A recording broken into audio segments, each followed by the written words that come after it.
নমস্কাৰ, আপোনালোকক পুনৰবাৰ স্বাগতম জনাইছোঁ। আজি আমি আলোচনা কৰিম এটি বিশেষ উৎসৱ বা মহামেলাৰ বিষয়ে, যিটো আমাৰ বছৰত আমাৰ অসমত পালন কৰি অহা হৈছে। সেইটো হৈছে মা কামাখ্যাৰ অম্বুবাচী উৎসৱ বা অম্বুবাচী মহামেলা। আমি জানো যে আমাৰ বিশ্বৰ যিমানসমূহ শক্তিপীঠ আছে, সেই শক্তিপীঠৰ ভিতৰত এটি অন্যতম আৰু শক্তিশালী শক্তিপীঠ হৈছে নীলাচল পৰ্বতত অৱস্থিত মা কামাখ্যা ধাম বা মা কামাখ্যা মন্দিৰ। এই মা কামাখ্যা মন্দিৰৰ বিষয়ে আমি সকলোৱে জানো।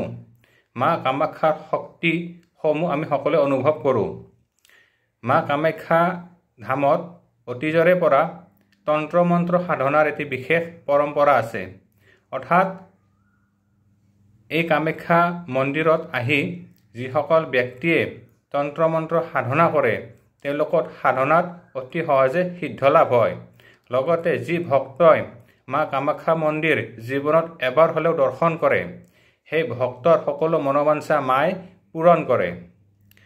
আৰু অতীজৰে পৰা আমাৰ এই নীলাচল পৰ্বতত অৱস্থিত মা কামাখ্যা ধামত মহামেলা অনুষ্ঠিত হৈ আহিছে, য'ত দেশ বিদেশৰ বিভিন্ন ভক্তই আহি মাক দৰ্শন কৰে, মাৰ ওচৰত সমৰ্পণ হয় আৰু তেওঁলোকে মনোবাঞ্ছিত ফল লাভ কৰে। যি ব্যক্তিয়ে বা যি ভক্তই যি মনৰ আশাৰে শ্ৰদ্ধা ভক্তি সহকাৰে মাৰ ওচৰত সমৰ্পণ ভাৱেৰে মাৰ চৰণ চিন্তা কৰি মাক আৰাধনা কৰে, মায়ে তেওঁলোকৰ মনোবাঞ্ছা অতি সহজে পূৰণ কৰে। এইবাৰ আমাৰ অসমত অম্বুবাচী বা আমতি উৎসৱ কেতিয়াৰ পৰা লাগিব বা কেতিয়া শেষ হ'ব, সেই বিষয়ে আজি আমি সঠিকভাৱে আলোচনা কৰিম।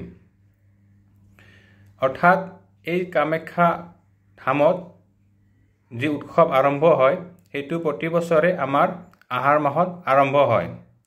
অৰ্থাৎ লোকবিশ্বাস অনুসৰি বা শাস্ত্ৰ অনুসৰি এই সময়খিনিত মা ভগৱতী ৰজস্বলা হোৱা বুলি কোৱা হয় আৰু সেইবাবে মাৰ মন্দিৰ বন্ধ থাকে।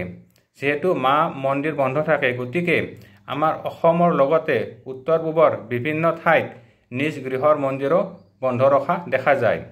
মন্দিৰ বন্ধ ৰখা উদ্দেশ্য এই নহয় যে মন্দিৰ বন্ধ থাকিলে মা ভগৱতীক পূজা পাঠ কৰিব নোৱাৰি।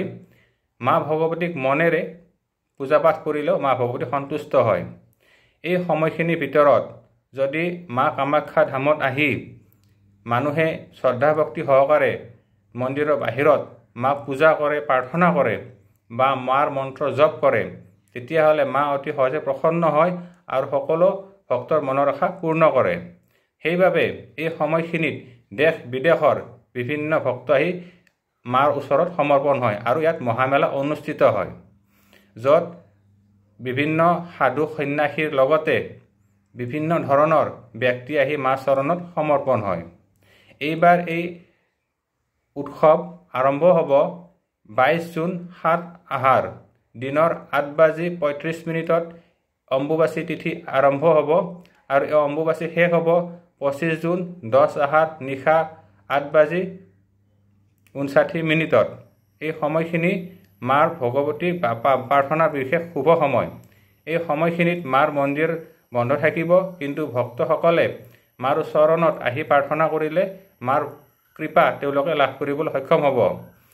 এই সময়খিনিৰ ভিতৰত যিহেতু মা ভগৱতী ৰজস্বলা হোৱা বুলি কৰা হয়, অৰ্থাৎ ধৰিত্ৰী বসুমতী ৰজস্বলা হোৱা বুলি ধৰা হয়, গতিকে এই সময়খিনিৰ ভিতৰত কেতিয়াও মানুহে গৃহ নিৰ্মাণ, বিবাহ, অন্নপ্ৰসন্ন, গছ কটা, মাটি খন্দা আদি কাম কেতিয়াও কৰিব নালাগে।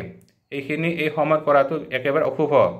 এই সময়খিনিৰ ভিতৰত সাধু সন্ন্যাসী বা যিসকল ব্যক্তিয়ে অম্বুবাচী পালন কৰে, তেওঁলোকে